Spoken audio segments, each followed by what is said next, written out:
விஜய் தொலைக்காட்சியில Bigg Boss season 9ல red card வாங்கிட்டு வெளியில வந்த ஒரு கண்டஸ்டன்ட் தான் கம்ருதீன் அவர்கள். சமீபத்தில ஒரு ஈவென்ட்ல, ஒரு இன்டர்வியூல நெறைய விஷயங்கள் ஷேர் பண்ணக்குள்ள பார்வதிய பற்றியும் ஒரு சில விஷயங்கள டிஸ்கிரைப் பண்ணியிருந்தாரு.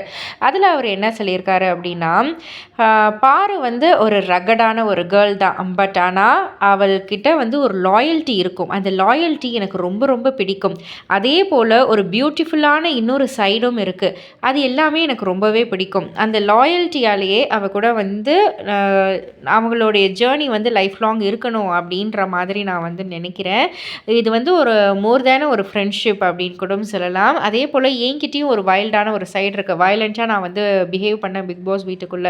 பட் ஆனா ஒருத்தவங்கள வந்து அ எப்படி அந்த ஒரு இத கொண்டு போணுன்றது எல்லாமே வந்து பார்வதிக்கு வந்து தெரியும். அந்த அளவுக்கு ஒரு சாஃப்ட்டான பியூட்டிஃபுல் சைடும் இருக்கு. என்னைக்குமே பார்வதியும் வினோத்தையும் நான் வந்து விட்டு கொடுக்க மாட்டேன் அப்படின்ற மாதிரி அவங்க வந்து சொல்லியிருக்காங்க. ஸோ இதை பற்றி நீங்கள் என்ன நினைக்கிறீங்க? உங்களுடைய கருத்து என்ன அப்படின்றத கீழே உள்ள கமெண்ட் பாக்ஸில் குறிப்பிட்டு சொல்லுங்கள். மறக்காமல் சேனலை சப்ஸ்கிரைப் பண்ணி பக்கத்தில் உள்ள பெல் ஐக்கானை கிளிக் பண்ணிவிடுங்க.